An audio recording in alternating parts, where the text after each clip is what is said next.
We welcome you and thank you for your presence. Why can the long and intense hostility between India and Pakistan not end? This is a subject that is both emotional and logical, has a historical background, and is rooted in permanent factors such as political realities, power dynamics, and ideological differences.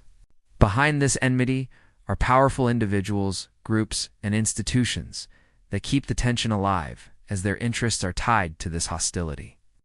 The partition of the subcontinent in 1947 gave birth to both nations. Through unimaginable bloodshed, over 1 million people were killed in communal riots, and 15 million were displaced, leaving permanent scars. Unlike enemy nations like Germany and France that reconciled, India and Pakistan never healed these wounds and passed hatred on to new generations. The hostility between Pakistan and India is considered one of the longest-running and most complex conflicts in the world. Unlike nations like Germany and France who reconciled after World War II, India and Pakistan passed hatred to their future generations. India claims it as an integral part of its territory, while Pakistan considers it a disputed region and supports militant groups in Kashmir. Its roots go beyond politics or border-spanning ideologies, history, military interests, and economic factors. The 1947 partition bathed the subcontinent in blood. More than 1 million were killed, over 15 million displaced, and those wounds remain unhealed. Events like Kargil and Balakot have brought the threat of nuclear war dangerously close. In Pakistani textbooks, India is portrayed as the enemy. In Pakistan, state institutions justify their power by portraying India as the enemy. On the other side, it's the rise of Hindutva ideology, especially through RSS and BJP's anti-Pakistan sentiment as a political tool. While nuclear arms may prevent full-scale war, they also make real peace almost impossible, as both countries' political and military leadership remain trapped in fear. Kashmir remains the central dispute over which 3 wars have been fought: 1947, 1965, and 1999. In Pakistan, the military influences the civilian government and justifies its dominance through enmity with India. Pakistan refuses to stop supporting separatists, and India won't compromise on its sovereignty. As a result, proxy wars will continue, and nuclear weapons will keep the conflict locked in a dangerous stalemate.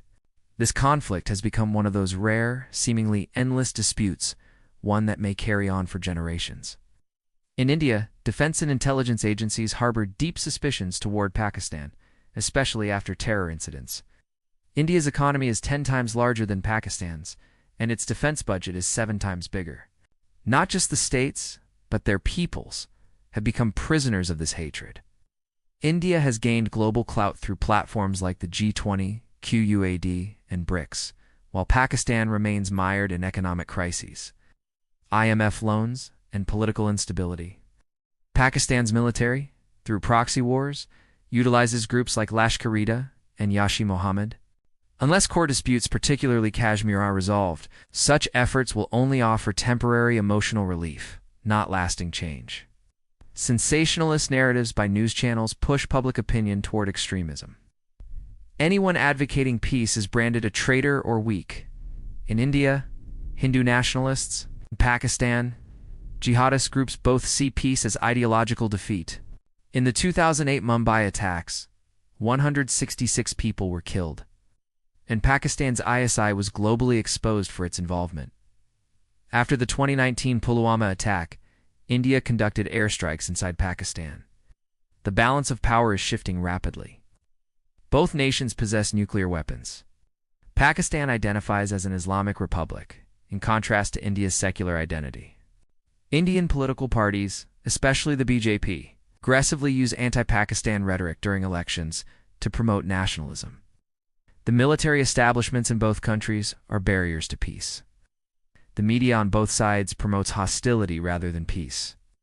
Extremist groups on both sides view any reconciliation as heresy, conspiracy, or cowardice. Efforts like mutual trade, visas, or cultural exchanges, which could build trust, are repeatedly suspended. There is no solution for Kashmir that satisfies both nations. The sad reality is that geography has made these 2 nations neighbors. But history, politics, ideologies, and fear have made them eternal enemies.